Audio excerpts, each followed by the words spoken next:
मधुर सुबह की किरणें धरती पर गिर रही थीं। खेतों में हल्की-हल्की धुंध फैली हुई थी। सूरज धीरे-धीरे उग रहा था और पक्षियों की चहचहाट वातावरण को मधुर बना रही थी। रामू किसान अपनी छोटी-सी झोपड़ी के बाहर खड़ा खेतों की ओर निहार रहा था। उसकी आंखों में उम्मीद और चेहरे पर संघर्ष की रेखाएं साफ नजर आ रही थीं। रामू एक मेहनती किसान था, जिसने अपना पूरा जीवन खेतों में पसीना बहाते हुए गुजारा था। उसकी 3 एकड़ ज़मीन ही उसकी जीवन भर की पूँजी थी और यही ज़मीन उसका सब कुछ थी। रामू की पत्नी शारदा और 2 बच्चे सोनू और मीनू उसका छोटा-सा परिवार था। सुबह-सुबह शारदा ने आवाज़ लगाई। रामू, नाश्ता कर लो, फिर तुम्हें खेत जाना है। रामू ने सिर हिलाते हुए कहा। हाँ, शारदा, बस ये फसल अच्छी हो जाए तो हमारे दिन भी बदल जाएंगे। शारदा ने मुस्कुराते हुए कहा। भगवान पर भरोसा रखो, हमारी मेहनत रंग लाएगी। रामू ने जल्दी-जल्दी नाश्ता किया और अपने हल के साथ खेतों की ओर चल पड़ा। यह सीज़न उनके लिए बहुत महत्वपूर्ण था। पिछले साल सूखे की वजह से उनकी फसल बर्बाद हो गई थी और इस बार बारिश अच्छी हुई थी। पूरे गांव के किसान इस फसल से उम्मीद लगाए बैठे थे। रामू ने खेत पहुंचकर हल चलाना शुरू किया। सूरज सिर पर चढ़ने लगा, पर रामू ने बिना रुके काम जारी रखा। उसके मन में एक ही ख्याल था, इस बार अगर फसल अच्छी हो गई तो वह अपने बच्चों की पढ़ाई का खर्च निकाल पाएगा और उनका भविष्य संवार पाएगा। दोपहर के समय जब सूरज अपनी पूरी ताकत के साथ चमक रहा था, रामू ने थोड़ी देर के लिए आराम किया। वह एक पेड़ की छांव में बैठ गया और खेत की मिट्टी को अपनी उंगलियों में मसलते हुए सोचने लगा, क्या इस बार फसल सच में अच्छी होगी? क्या मेरे बच्चे वह सब कुछ पा सकेंगे जो मैं नहीं पा सका? अचानक गांव के एक बुजुर्ग किसान हरिया वहां आ पहुंचे। उन्होंने रामू की ओर देखा और कहा। रामू, इस बार की फसल के लिए मैं भी उतना ही चिंतित हूँ जितना तुम। लेकिन याद रखो, खेती में धैर्य और उम्मीद सबसे बड़ी चीज है।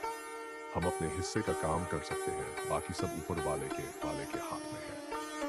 रामू ने बुजुर्ग हरिया की बात सुनी और उनके अनुभव का आदर करते हुए कहा। आप सही कह रहे हैं चाचा, मैंने अपना पूरा जीवन खेती में लगा दिया है।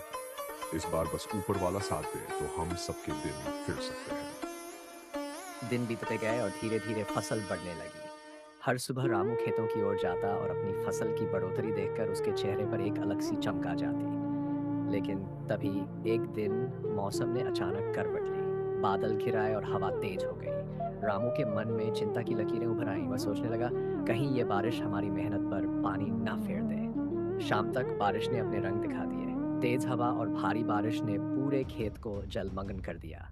रामू का दिल धक-धक करने लगा। उसने खेत की ओर दौड़ लगाई, लेकिन पहुंचने पर जो देखा उसने उसकी आंखों में आंसू ला दिए। उसकी फसल जिसे उसने अपनी सारी उम्मीदों के साथ पाला था, अब बर्बाद हो चुकी थी। शाम को वह निराश होकर घर लौट आया। शारदा ने उसके चेहरे पर निराशा देखकर पूछा। क्या हुआ, रामू? तुम इतने उदास क्यों हो? रामू ने टूटे हुए स्वर में कहा। शारदा, हमारी फसल बर्बाद हो गई, हमारी सारी मेहनत पानी में मिल गई। अब हमारे पास कुछ भी नहीं बचा। शारदा ने रामू के हाथों को पकड़ते हुए कहा। रामू, रामू, तुम्हारी मेहनत कभी बेकार नहीं जाएगी। हो सकता है कि यह समय हमारे लिए कठिन हो, लेकिन हमें हार नहीं माननी चाहिए। भगवान ने हमारे हाथों को काम करने की ताकत दी है और हमें उसका इस्तेमाल करना चाहिए। रामू ने अपनी पत्नी की बातों से कुछ हिम्मत पाई और कहा। शारदा, तुम सही कहती हो। हमें एक बार फिर से शुरुआत करनी होगी। हम मेहनत करेंगे और अगली बार सफलता जरूर हमारे कदम चूमेगी। उस रात रामू ने भगवान से प्रार्थना की और अगले दिन फिर से अपने खेतों की ओर चल पड़ा। उसके दिल में एक नई उम्मीद और विश्वास था कि वह फिर से अपने पैरों पर खड़ा हो सकेगा। कहानी का संदेश यह है कि जीवन में कठिनाइयाँ और असफलताएं आती हैं, लेकिन सच्ची मेहनत और आत्मविश्वास से हम हर मुश्किल का सामना कर सकते हैं।